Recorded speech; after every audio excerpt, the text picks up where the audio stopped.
Well, hey guys, looks like I'm gastrically under the weather again.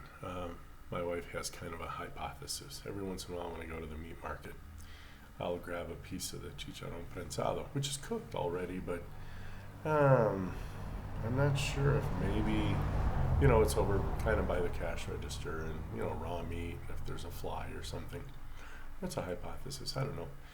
So this is the second time in probably, I don't know, a couple of months. I'd have to look back. But it's the second time. Yay, I get to test my hypotheses. And now I can probably call it a theory, and I'll have to develop it. And because I've done it twice now. When people get gastrically ill, and trust me, I've had full water, well, let's call it wateria. The only thing I haven't had to do was like Ralph or Pray to the Porcelain God, but I got close last night, and I just kind of felt this warm, you know, like almost like a heat flash, and it went away. And so I had to wake up twice, but I found out as soon as I rolled over on my left side, I started to feel yucky. So I kind of stayed on my right side the whole night for the rest of it, and that was pretty comfortable. Um, so I know I'm dehydrated slightly, not bad. I mean, if I let's see, if I do the pinch test, right, it goes away slowly, but it's not staying. It's a little slower than my normal skin response to my age. Apparently, as you age, college and this and that, that's going to slow down a little bit. But again, here it is. I'm up. I have plenty of energy. I was a little dizzy in my second battle of the toilet there. But here this morning, I'm feeling absolutely wonderful. Although my stomach is still kind of squeezing, the whole gut area is a little squishy right now. And I haven't even drunk anything yet, so I'm not worried about it. I know you can dry fast for at least a couple of days without ill effect. So, of course, I'm going to prepare myself a liter of water. I'm going to put 4 limes and a really hefty pinch of salt, and swirl all that together and sip on it little by little. I should probably get the liter down in maybe a couple hours. I'm going to stay away from coffee till I feel a little better. If my that cramping stops, then maybe I'll grab maybe a half a cup of coffee or something. Just because I like the taste. And I've gone without coffee before, so it's not like a severe addiction. But what happens to quote unquote normal people who don't follow a proper human diet? Oh, I just watch Kindergarten Cop. All right, when she goes, "I'll be there. I'm coming." They're weak. They're drained. Then again, my hypothesis, which now I tested a second time, and there's nothing to it. It's now I'm going to call it the theory of the keto flu. When you have to absolutely stop eating for a day or two because you got the stomach flu. If you tend to adhere to the virus theory, you're talking about rota or norovirus, as far as I remember. I do not. So my issue is most likely bacteria. I have no problems with the bacteria theory, not at all. Those I can prove, those I can put in a petri dish, those I can watch swimming around, those I can breed, I can see what they do, what they decay on, what they eat. So yeah, I picked up E. coli or salmonella or something. But again, my body is so powerful, I'm fat adapted, that it's just kind of like, I have to go through it.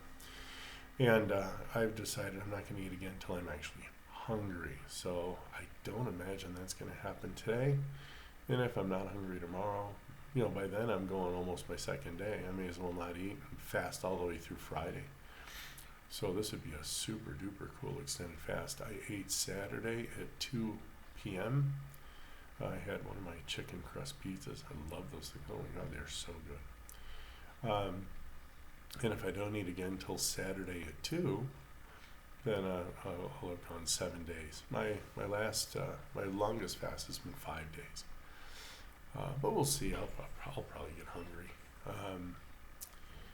And well, what do the rest of you grab when you're feeling the gut wrenching? The idiot diet? No, stupid diet. What do I call it? Oh, the BRAT diet. Yeah. The BRAT diet. The B stands for sugar, the R stands for sugar, the A stands for sugar, and the T stands for sugar. You're saying, huh? Yeah, the B is bananas, okay? Sugar. What is potassium? Yeah, so do my limes. Next. Rice. Rice has sugar. No, it's a complex carbohydrate. Yes, and as soon as it hits your salivary glands, it breaks down into sugar. Yay. Apples, also sugar. Again, I can get all I need from a banana and an apple in my lime. And toast, sugar. But it's whole wheat. Oh, so add a few poisonous lectins. Okay, good. So now you're poisoning yourself a little bit. Already taking a cranky gut and making it crankier because you guys can't stand the thought of not eating every 12 seconds. I know. I watch TV news sometimes too. I know. You have to eat like 15 times a day or you just feel like your metabolism is going to crash. But I only eat very little bits. I count calories and I only eat a little bit, 15 times a day. And that gives me a whole 1,800. Yeah, look that up. It doesn't work and that's why you're fat. I mean, tough love, man. Hey, I was fat. I'll call it. Hey, I'm fat. I was fat. Ain't nothing wrong with that. I'm not shaming you. I'm not calling you a bad person. I obviously am not a bad person. I am like an awesome person.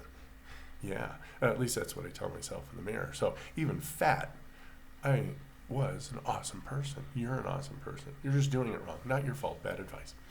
But for whatever reason, you're just not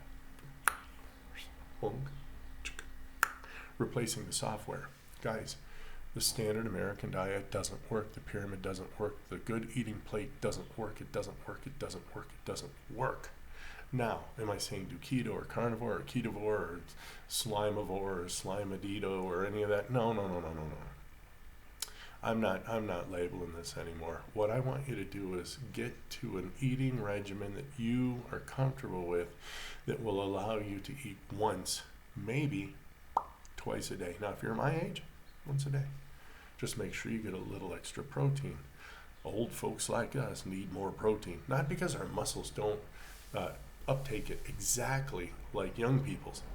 It's just that our body processes don't get the amino acids prepared quite as efficiently as when you're younger. So if you're young, you really don't need as much protein. You definitely don't need carbohydrate per se, the carb. Just ditch that nonsense. All right, if you feel like you like crunching on lettuce or you feel like somebody told you phyto and fiber is good, then go ahead and grab it. It ain't going to kill you. As a matter of fact, it won't hurt you at all. Although I would eat it as the last meal like the Italians did. This is what I remember when I was doing a lot of studying in cookery. The Italians will eat their soup, which is typically pasta in a sauce, and then they'll eat their main course, which is a meat and fat dish, and then they'll eat their salad at the end with a lot of vinegar and olive oil, which the vinegar tends to acidify the stomach and help process that main course. Oh, wow. Italians were really, really smart, unless they adopted the European standard diet, which is probably worth a crap. What I can suggest to get started on this thing is get rid of all your sugars. Start reading labels. Matter of fact, get rid of boxes. Well, that comes at the end normally in my spiel, but here we go. Refined foods, say goodbye. All of them. Okay? Get rid of all your grains. No tortillas, no bread, no cakes, nothing. Get rid of seed oils. Those are just poison. I'm sorry. But if you want to just keep bleaching everything yellow, making everything in your life yellow as you sweat it out, oil it out, urinate it out. I mean, right? Another hypothesis there, which I seem to prove. I have almost a year on just butter, lard, and olive oil. And my undergarments don't have those yellow stains, those pale yellow stains. No, nothing. No stains at all, in fact. Interesting. Your body hates it so much that it wants to get rid of it. Oh, and I used to have what they call the T-zone oil. Don't have oil anymore. That's high insulin. Again, you guys believe what you want. And then when you get sick and tired of being on 15 medicines and visiting 8 different doctors and then telling me, oh, you're so whatever, just do what I tell you. Get rid of sugars, get rid of grains, get rid of seed oils, get rid of all refined foods. And no keto treats and keto sweets and keto none of that stuff. Get just one ingredient, man. Go buy some lettuce, tomatoes, onions, garlic, cilantro, some chilies, Mexican chilies. Buy some fatty meats and make yourself Mexican guisados and eat until you're stuffed, till you are full. And then don't eat again until you're hungry. That's not hard. That's exactly how we used to eat. I just saw a wonderful video. If I can find it, I'll link it in the description. How this, I think she's an ASU PhD. She's an anthropologist or an archaeologist. I forget which. They all dig up old stuff, but she was interested in the hypothesis now that, believe it or not, we have such an incredible brain and we became masters of tools. Otherwise, we couldn't compete. We can't compete against a lion. There's no way. Polar bear, tiger, cheetah, any of the predators. We don't have claws. We don't have huge fangs. We don't little tuft of hair. Remember like in Ice Age.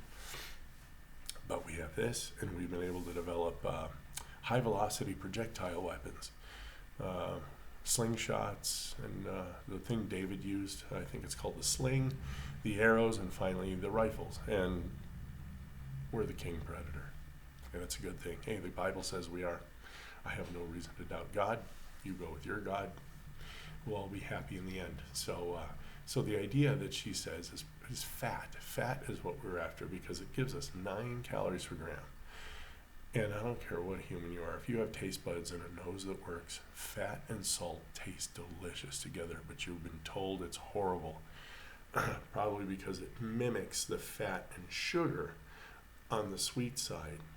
See, you're probably going after the sugar because you're a drug addict, but you also are going after the fat because it tastes good. And what most recipes I've ever made on sweet treats, yeah, they have way too much sugar, but they all have fat, butter, cream cheese, this or that, and they always add a pinch of salt, quarter teaspoon of salt, right? Salt, fat. That's what you're really going after, and you think it's the sugar.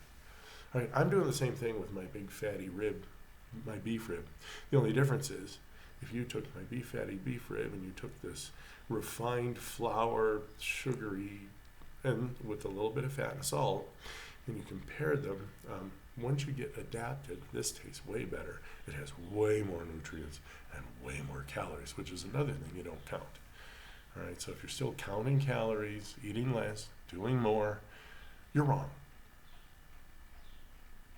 Can I say that? Can I say people are wrong without getting banned on the internet? Oh, I said it. So, I'm the one who spent all night praying to a porcelain god here, and I have a lot of energy. I mean, what do you want me to do? No coffee. I haven't even drunk water. I probably haven't had water, and I think since I had a mineral water. Ooh, that's an idea. Mineral water, lime, and salt. Yeah, because then it'll give me selenium. And the mineral water I buy has lithium.